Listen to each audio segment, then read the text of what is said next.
Hey guys, today we're going to be reading Sequoia, and it's by Tony Johnston. Now, one of the things that I wanted you to think about this as we read this book is sensory language. Remember, we talked about the five senses a couple of weeks ago, and how a lot of times authors use details to describe sight and hearing and smell and taste, all of those things. Well, this book is going to be doing a little bit of that, as well as using the figurative language that we've talked about this week, especially personification. Now, do you know what a sequoia is? Okay. Well, think about this for a moment. Think about what the biggest tree you've ever seen looks like. How would you describe it? Well, today we're going to be reading about the largest tree in the world. It's called the sequoia. Just look at the little deer down there. And this is the trunk of the tree. Okay, so can you imagine in your mind what it would look like? Why do you think the author only showed the bottom of the tree there?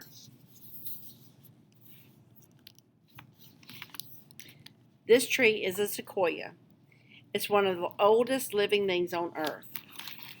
Okay, let's read what Tony Johnston has to tell us about the sequoias.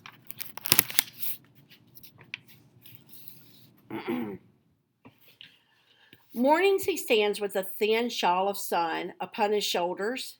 He watches the grove below slowly fill with light. Do y'all know what a shawl is?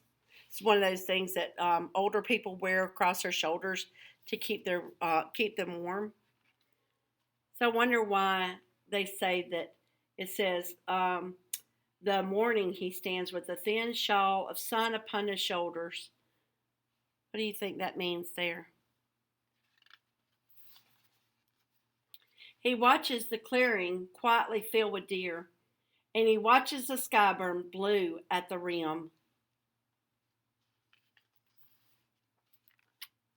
He holds out his ancient arms and gathers owls to him. Springtime's clothed in his old man's robes, every shade of green. He listens to the thaw, to waters flow again. Think about this for a moment. The author says that the trees gather owls to him. Why might a tree be gathering owls?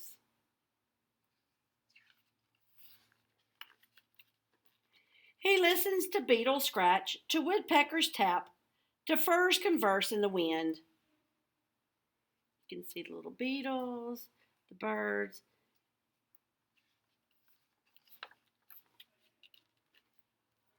Wow.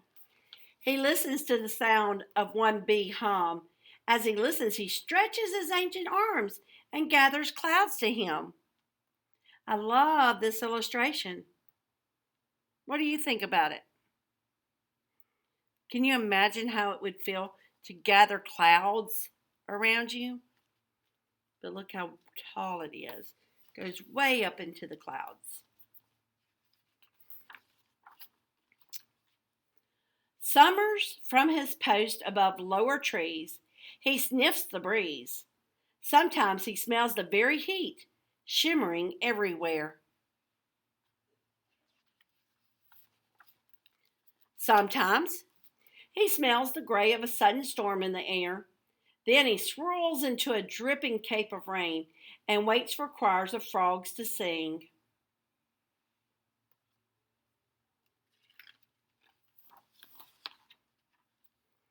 Sometimes he smells fire.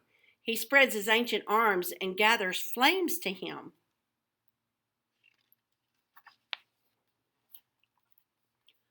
Autumn, autumn's among shifting drifts of leaves.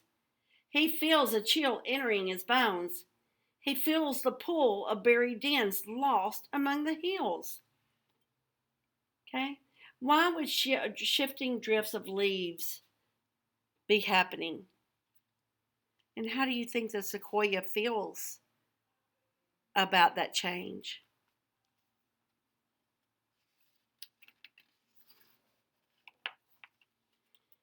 He feels the young year slip away, a wolf, down a wooded path.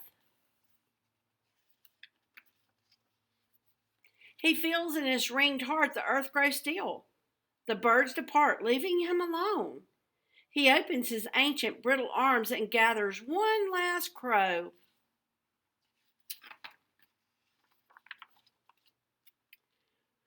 Winters, he waits for something in the forest great, hushed halls. While he waits, he counts all the moonrises he has known, all the centuries, all the dawns, until snow falls.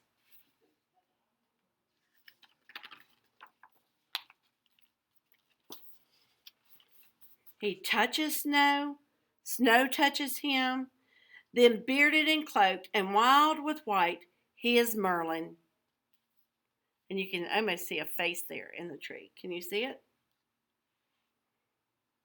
I see a face.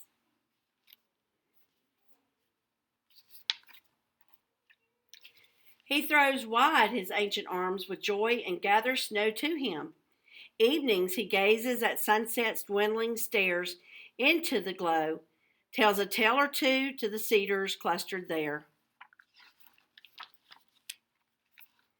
He tells of golden grizzlies gone. He tells of olden forest gone. He tells of golden men. Then he reaches high his ancient arms and gathers stars to him. I like how he says he tells of golden grizzlies and the olden forest and of golden men. I wonder who the golden men are that he's talking about.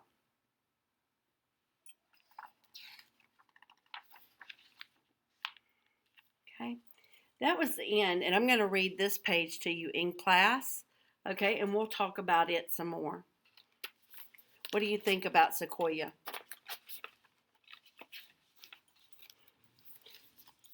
Why do you think the author is describing the sequoias to us? All right, so after we read the back page, we'll have some other questions to finish up with. I'll see you in class.